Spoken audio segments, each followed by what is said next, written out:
Alors aujourd'hui, je vais vous présenter le nouveau cadre bras libre de Bernina, cadre qui va convenir pour la série 7 et la série 5. Donc pour toutes les brodeuses Bernina, que ce soit l'un modèle ou l'autre, vous aurez la possibilité de travailler avec ce cadre. C'est un cadre qui couvre une taille de broderie de 14,5 sur 25,5 et je vais vous expliquer à quel moment ce cadre est différent. Alors, un cadre traditionnel Bernina, celui que vous avez tous reçu avec votre module à broder, est composé donc d'un cerceau intérieur, d'un cerceau extérieur, du système de clips pour certains.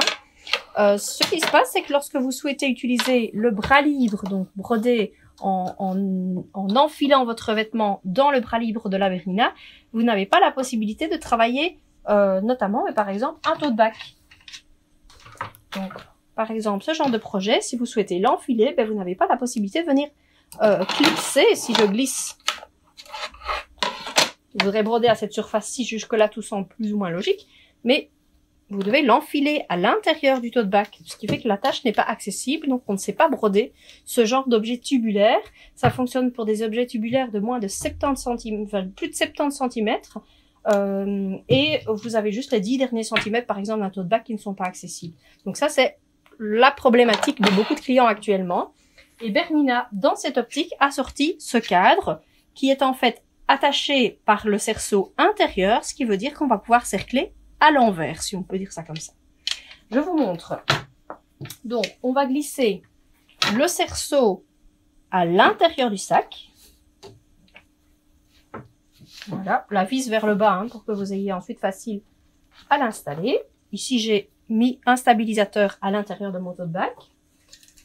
Et on va utiliser donc les deux petits repères pour s'aligner correctement au niveau du tote bag. Un petit peu droit. Voilà. Et on clipse. Donc l'avantage, c'est que vous avez la vis accessible ici pour faire le serrage. Donc maintenant, je peux passer mon tote bag au niveau de la machine. J'en profite pour bien distancier mes lanières, qu'elles ne viennent pas se prendre dans mon cadre.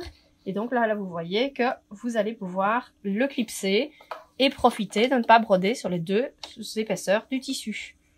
Alors, comment ça se passe sur la machine? On va clipser le cadre juste après quand la machine me le signale. Donc, vous avez en temps normal déjà une série de cadres proposés. Et ici, vous voyez maintenant que sur ma machine, j'ai le cadre bras libre qui est signalé ici. Toutes les machines ne l'ont pas pour le moment, en fait. Il faut faire une mise à jour, tout simplement avec une clé USB que vous connectez à votre machine. Ensuite, dans les paramètres,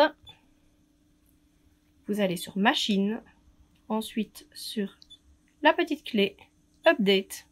Et quand le fichier est correct et mis sur votre clé, vous poussez Update, la machine va redémarrer. Pour la série 7, elle vous redemandera le numéro de série pour récupérer les kits plus, par exemple. Et ensuite, comme vous l'avez vu tout à l'heure, j'aurai bien le cadre bras libre qui s'affiche et que je peux sélectionner. Voilà, c'était déjà le cas ici. Voilà. Et donc, ici, j'ai pris une broderie qui couvre la bonne surface. Je vais passer en mode broderie pour voir les différentes étapes. Et ensuite en mode, voilà, où là, la machine va me demander de venir accrocher mon cadre. Et magie, vous profitez complètement du bras libre et vous avez la possibilité de broder votre tote bag sans le découdre et sans devoir se compliquer la tâche. Voilà.